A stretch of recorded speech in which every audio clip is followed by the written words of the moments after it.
Assalamualaikum warahmatullahi wabarakatuh. Alhamdulillahirabbil alamin.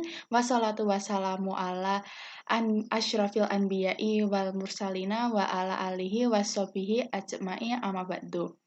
Saya ucapkan terima kasih kepada Pak Abdul selaku penanggung jawab mata kuliah Agama Islam PDBA 80 karena pada kesempatan kali ini kami kelompok 8 akan mempresentasikan hasil proyek kebangsaan kami dengan judul Integrasi Perayaan Kebudayaan Imlek Pedagang Kawasan Kiyakia Kampung Pecinan Surabaya. Kelompok kami mengambil tema tersebut karena tema tersebut berkaitan dengan 5 pembelajaran dasar bersama yaitu ada agama, kewarganegaraan, Pancasila, data pustaka, dan bahasa Indonesia. Dan mengenai agama, keterkaitannya dengan toleransi keberagamaan di Kampung Pecinan, Surabaya. Untuk penjelasan berikutnya akan dijelaskan oleh teman saya.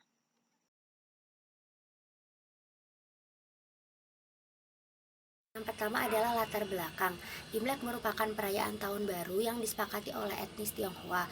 Awal adanya Imlek yaitu ketika para petani di Cina melakukan bentuk syukur atas hasil pertanian yang diberikan kepada mereka. Lambat laun, perayaan ini dijadikan sebagai ritual yang dilakukan terus-menerus oleh para petani sehingga menjadi kebudayaan yang dilahirkan oleh budaya sekitar. Kelompok 8 PDBA 80 memiliki kawasan kampung pecinan di Kiyakia karena kami rasa lokasi tersebut sesuai dengan tema dan judul yang kami ambil. Lalu dengan menjadikan Kiyakia sebagai lokasi proyek kebangsaan, kami harap hal tersebut dapat menambah wawasan mengenai salah satu bentuk integrasi budaya di Indonesia.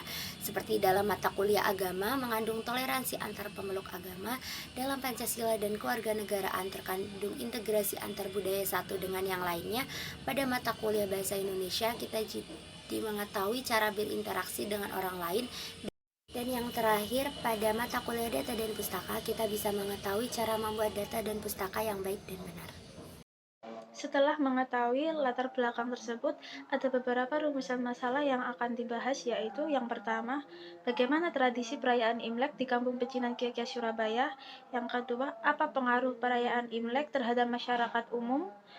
Nomor 3, pengaruh perayaan Imlek terhadap pedagang sekitar.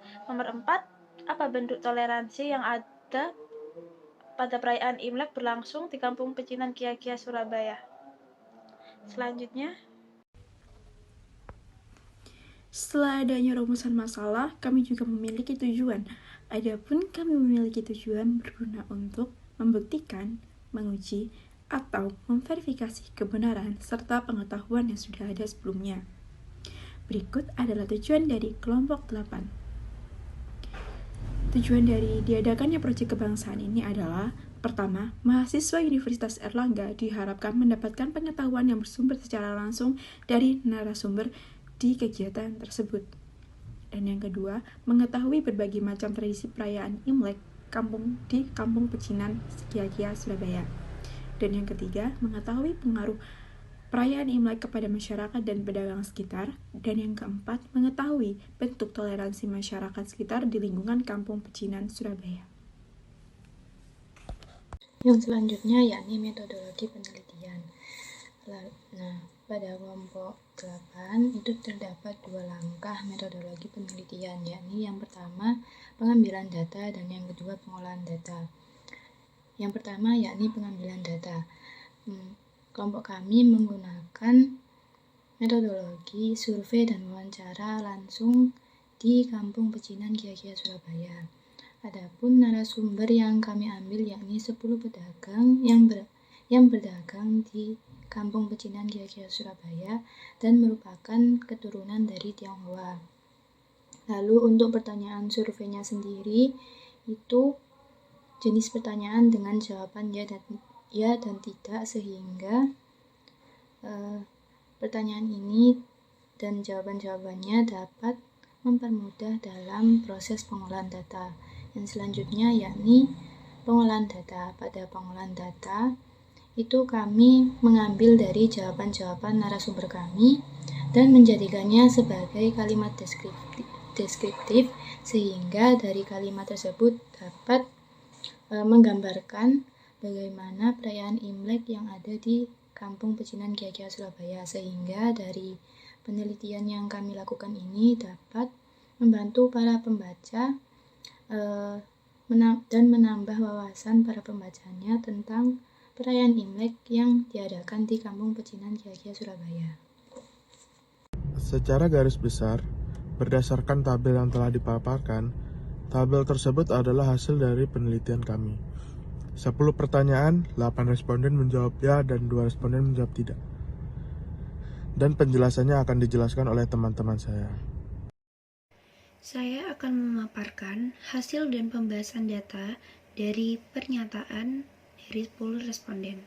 Untuk pernyataan yang pertama, pertanyaannya adalah, apakah pemberian angpau kepada sanak keluarga yang belum menikah merupakan hal yang wajib? Dari 10 responden kami, mereka menjawab ya, karena anggota keluarga yang sudah menikah memberikan angpau kepada sanak keluarga yang belum menikah. Nah, masyarakat Tionghoa ini memiliki kepercayaan bahwa memberikan angpau sama dengan membagikan rezekinya. Untuk pernyataan yang kedua, apakah perayaan Imlek di Kiyakia mengganggu lalu lintas di kawasan sekitarnya? Dari 10 responden kami menjawab tidak, karena dengan adanya perayaan Imlek di Kiyakia ini, pemerintah kota Surabaya sendiri pun telah diberitahu sebelumnya. Jadi, keamanan dan kelancaran acara pun didukung, mulai dari adanya Satpol PP, Basarnas, dan Dishub. Dalam pelaksanaannya sendiri pun, Imlek pun selalu diadakan setelah jam pulang kerja. Untuk pernyataan yang ketiga, apakah masyarakat umum non-Tionghoa dapat mengikuti Imlek? Dari 10 responden kami menjawab ya. Nah, menurut salah satu narasumber kami dari Pak Mikhael, pada tahun-tahun sebelumnya banyak teman-teman yang lintas agama yang membantu memasang lampion dan dekorasi lainnya. Baik, untuk pertanyaan selanjutnya, apakah saat Imlek diwajibkan menggunakan pakaian berwarna merah? Sebanyak 10 responden kami menjawab iya. Sejak dulu, Imlek memang identik dengan warna merah dan emas. Dalam kepercayaan Tionghoa, warna merah melambangkan sukacita dan kebahagiaan. Dan untuk gabungan dari kedua warna yaitu merah dan emas, itu melambangkan sebuah keberuntungan. Lanjut pertanyaan berikutnya, apakah perayaan Imlek menarik perhatian masyarakat umum? Sebanyak 10 responden kami menjawab iya. Dengan adanya barongsai, liang-liong, dan berbagai macam tari tradisional Cina yang ditampilkan, perhelatan Imlek memang terlihat semarak dan menarik atensi masyarakat umum. Untuk pertanyaan ke-6, apakah masyarakat umum yang menghadiri festival Imlek menggunakan pakaian adat Tionghoa? Sebanyak 10 dari responden kami menjawab tidak. Masyarakat umum yang datang kebanyakan menggunakan pakaian kasual atau selain pakaian adat Tionghoa. Assalamualaikum warahmatullahi wabarakatuh. Nama saya Ayunda Fatihah Ilma dengan NIM 11322121239 dari Fakultas Psikologi. Di sini saya akan membacakan dan menjelaskan pertanyaan 7 hingga 10 yang ditanyakan pada proyek kebangsaan kelompok kami. Pada pertanyaan nomor 7, apakah hubungan antar pedagang di Kiyakia baik? Sebanyak 10 responden kami menjawab ya. Perbedaan ras tidak menjadi alasan bagi para pedagang di Kiyakia untuk tidak berinteraksi seperti pedagang di food court pada umumnya. Interaksi yang tercipta dari pedagang dengan berbagai macam latar belakang inilah yang membuat wisata kuliner pecinan unik. Pertanyaan nomor 8, apakah tingkat keramaian pengunjung saat festival Imlek mengalami kenaikan? Sebanyak 10 responden kami menjawab iya. Mengutip dari salah satu narasumber kami, yaitu Kak Felita, tidak hanya saat Imlek, tetapi setiap kali tanggal merah pun keramaian pengunjung di wisata kuliner pecinan meningkat secara signifikan. Pada pertanyaan nomor 9, apakah keamanan di pecinan saat perayaan Imlek tetap terjaga? Sebanyak 10 responden kami menjawab iya. Kembali ke jawaban nomor 2, di mana keamanan saat perayaan Imlek itu lebih diperketat untuk menjaga keamanan serta memastikan perayaan budaya ini berjalan dengan lancar. Dan pertanyaan terakhir, pertanyaan 10, apakah Imlek selalu identik dengan warna merah dan emas? Sebanyak 10 responden kami menjawab iya. Hal ini karena masyarakat Tionghoa memiliki kepercayaan bahwa warna merah melambangkan kebahagiaan dan sukacita, sedangkan gabungan dari kedua warna tersebut melambangkan keberuntungan. Sekian penjelasan dari saya. Wassalamualaikum warahmatullahi wabarakatuh.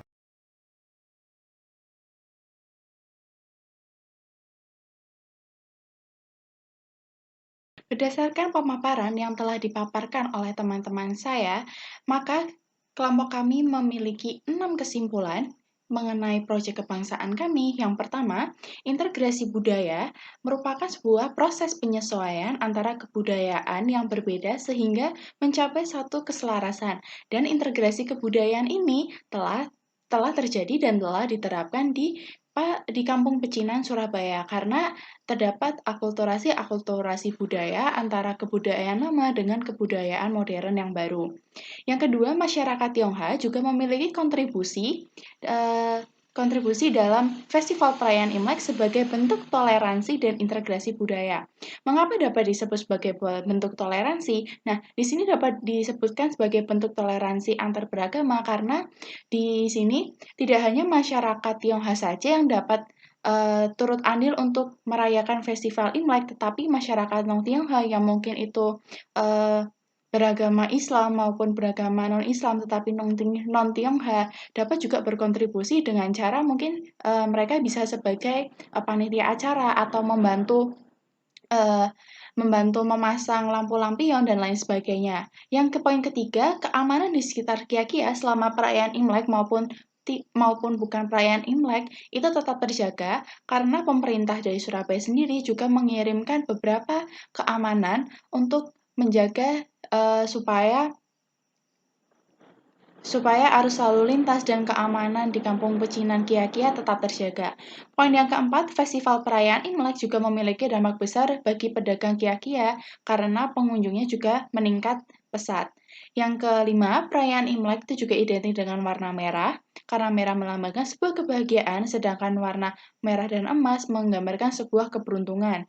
Yang terakhir adalah highlight dari presentasi tersebut karena toleransi antar umat beragama dalam lingkungan pedagang Kiakia terjalin dengan baik dengan adanya kontribusi masyarakat non-Tionghoa pada festival perayaan Imlek dan sikap terbuka masyarakat Tionghoa kepada non-Tionghoa untuk berdagang di Kiakia. Jadi, seperti contohnya, toleransi ini berjalan ketika